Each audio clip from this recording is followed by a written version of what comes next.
Major League Baseball, in the course of that season, hopefully sooner than later, we're going to get into August and September, and you're going to have reason to be excited. All right? You're going to have reasons to be excited because we're going to be in that mix. When we're in that mix in August and September, that's where that heartbeat comes into play. That's where that even keel comes into play. All right? That's where that intelligence comes into play. All right? That'll help you have an edge over others. And then when you get to the playoffs, it's not that some teams get better in the playoffs. What happens in the playoffs, some teams stay the same. Most teams tail off. Because it is the playoffs, and it's national TV every day, and there's a lot of exposure, and people start telling you how important this is, and you start thinking about how important this is. Next thing you know, it just runs you over, right? But if you have that even keel, and you have that heartbeat, and you know the game, you're able to slow it down. Slow it down and be who you are. Focus on what you need to focus on. Keep your mind in the moment, and good things happen. So that's what we're going to teach these young people how to do. You know what? And people are either going to be on board or they won't be on board. We're going to find out. I know this. If they buy into what we're doing, not just myself, Jack, all the coaching staff that we have, as soon as they buy into all that, and they start to understand it, they're going to get hungry for it. They're going to yearn it. They're going to love it. They're going to want it. And it's going to keep bringing you back to the ballpark too, because you're going to feel that. And that's what we want. Ultimately, we want the given to be the way these guys play, which is good, hard baseball each and every day. All right? I'm 42 years old. I'm actually going to be 43 in a couple of days. I started managing when I was 34. I got married, moved, and got a new job all within a couple of months, back in 2002.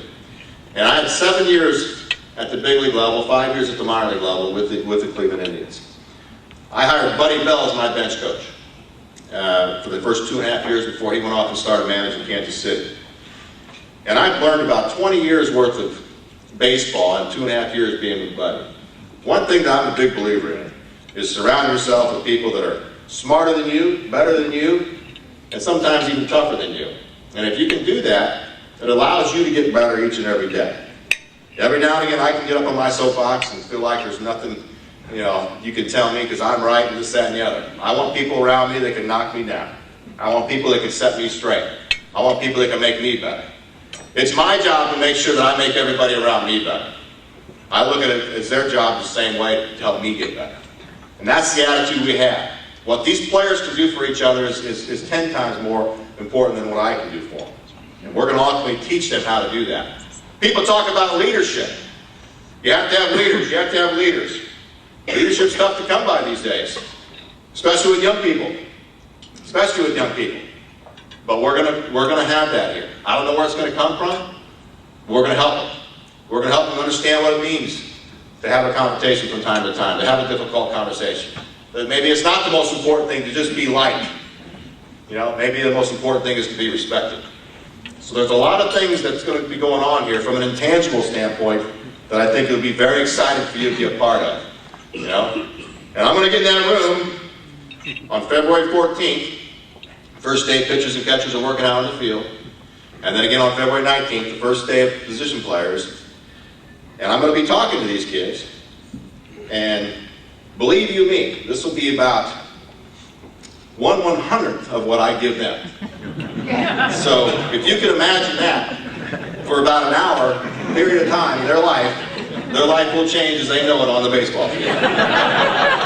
And then the real work starts. And they're going to wonder day 2 if it's real, a week later, a month later, even 6 months later. But it's not going to change. And it's the way we're going to operate. It's the way we're going to go about our business. And I do believe that you can have the best of both worlds, the best of all worlds. It's just harder to do.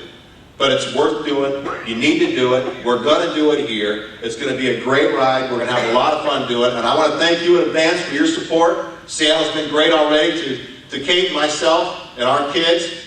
And we're going to be in the school system. We're going to be out and about. And we're excited to be here. And I'm excited to get to know everybody. And if you ever see us out and about, please come by and say hello.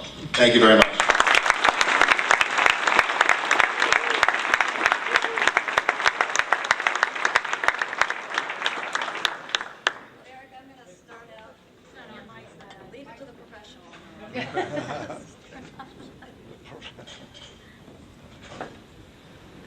Q&A, Q&A, Q&A. There we go, Radio 101, turn the microphone on. I'm going to start out the question and answer session here, but I also encourage you to raise your hands, we'll find you. I'm sure you've got some questions for Eric. And Eric, you mentioned the good, the bad, and the ugly. I know that you've done your homework, you've had time, you've spoken to people, you've read, you've done everything you can to learn about this team. What do you have right now? Well, it's a tough question, and just for the fact that everything that I have is secondhand. It's video, it's scouting reports, it's conversations that I've had with people that have been here and watched them firsthand. So I'm going to just say this much. You have to start somewhere, and it doesn't take a brain surgeon to understand that we start with Felix and Ichiro, and just knowing that we're going to have them around here for a while, that's big. All right. I think that the second thing that we have to look at is the coaching staff that we brought in. I mean, these are the grinders. These are the ones that are in the trenches getting it done with these kids, in different areas of our ball club. All right, and they're going to all be an extension of me, but we're all working together. They don't work for me; they work with me. And the players are going to understand that. But ultimately, until they understand, I just gave you a little bit right there. Until they understand exactly what it means to be a Seattle Mariner and what we're going to be about, what we're going to stand for, I don't think we're truly going to know, what's in there. But I do know this. We've got some young, talented players at the big league level who are still trying to figure it out. We've got some talented players at the minor league level. And I think that we're going to bring a few people into camp here that have had some success in the major leagues that have fallen off for one reason or another that may have a chance to come back. A lot of the buzz about this team and this organization has been around its younger players. How many rookies can you envision on the opening day roster? Well, I remember that time back in 04, and 03 was my first year there in Cleveland, and in 04. I didn't realize at the time, but I office full of reporters after the game, and evidently I started 10 rookies in one game. So I don't think anything we do here is going to be, is going to be beyond that. But it's okay. It's okay to have a young ball club. As long as I'm patient. And Kate may not agree with me, but I'm a patient man. Especially on the field. And as long as that, and I do believe patience is rewarded, 9 times out of 10. So as long as, I have the type of toughness that I need to have, and I will have, and the coaching staff does, and I can keep Jack and Chuck and Howard from screaming at me too much, and just understand and believe in me and trust me, that we're going to be okay. So if they're tough enough to handle that failure, then I don't mind send them out there to learn from it. So to answer your question, I don't know how many rookies we can handle, but believe me, if they're ready, we'll take as many as we have to. Fans seem to live and die with a team day in and day out, and perhaps lose that championship heartbeat that you talk about. Yeah. How should they watch this year's team? Hey, that's what you're allowed. Fans, fanatical. You're allowed to be that way. We don't want you to change. Yell, scream, throw stuff at your TV if you have to. Whatever you need to do. It's part of it. That passion is what we're counting on. That passion is what I believe in. Passion and motivation. I love it. You know what? But pay attention. Educate yourself as to what you're doing. Or, excuse me, to what we're doing. And just, buy into it. It's hard to win a big league game. All right? It's hard to win a division championship. It's hard to win the American League. It's hard to win a World Series championship. There's a lot that goes into it. Everybody's out there trying to do the same thing. All right? How are you going to separate yourself? Well, some of the things that I just talked to you about will help separate us. All right? I believe in it. It's not scripted. It's what I'm all about. It's what I believe in. I get it from my mom, my dad, and people that I grew up around, and people that I've learned from. And these kids are going to believe in it sooner than later as well.